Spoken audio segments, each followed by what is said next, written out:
Grand evening. Hi, my name is Leonard Munson, the psychic astrologer. My website is readingsbyleonardtmunson.net. Welcome to Air Sign Wednesday from January the 21st to the 28th, 2026. Let's talk about Libra. What do you know about yourself from 2025 with the 9 year, which means letting go, cutting losses, realization, ending, and coming into the number 1 year? We're still in the 9 year because we got to sweep those residues up. Okay? Uh, Libra, your solar sun is in the fifth house.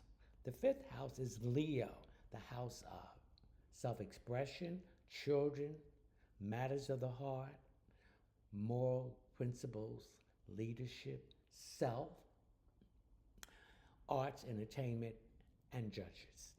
Its ruling planet is the sun. The sun gives us everything we need to sustain on this planet. Okay.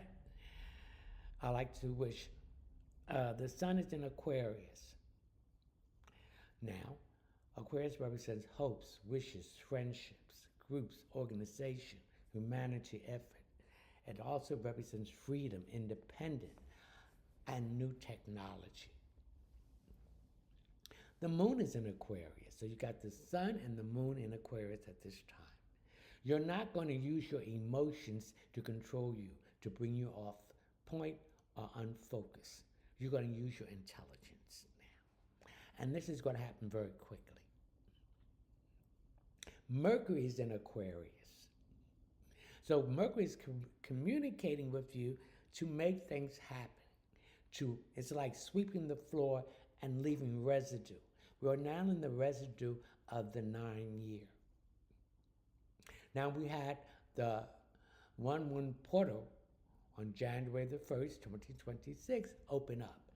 But that each day that portal is coming to a close. It's not as powerful as it once was. So the portal will be closing on January the 28th, 2026.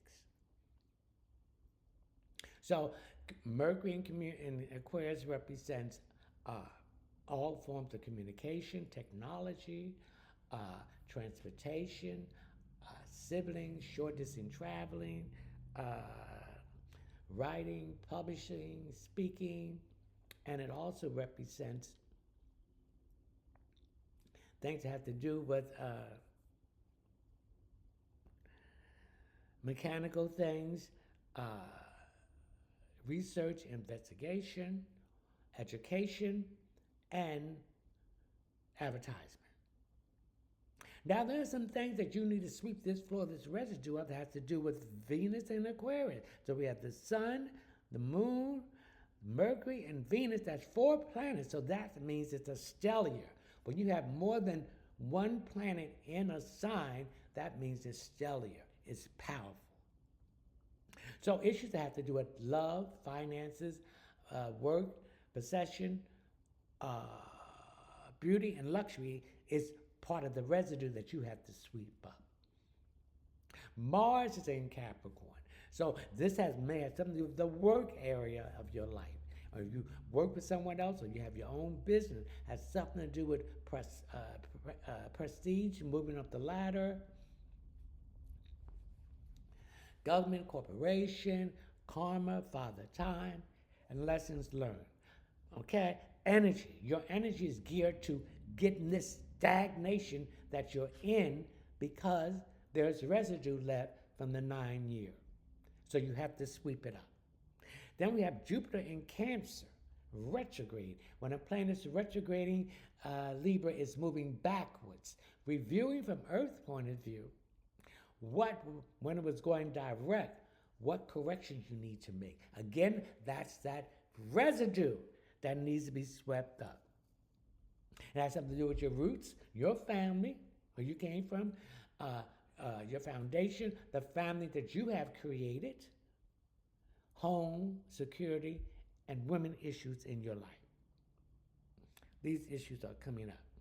Saturn in Pisces. People you thought was there in your corner. Secret enemies backstabbing you. The illusion is gone. Okay? Um, if you learn that lesson, you're seeing what's going on. Uranus and Taurus. Again, there's some issues that needs to be cleaned up with the residue in love, work, finances, possession, beauty, and luxury. There's no more illusion now. You saw the mask drop, and people, places, things, entities, and dimension. When 2025, you saw who was really in your corner, and some of you made that prayer to the divine. Take all people, places, things, entities, and dimensions out of my life. That's no longer serving my highest good. Because this has been bothering you for quite a while, and it's been churning underneath the surface. Now it's coming to the surface that needs to be addressed. These are the lessons that you need to learn with the North Node in Pisces. Secret enemies.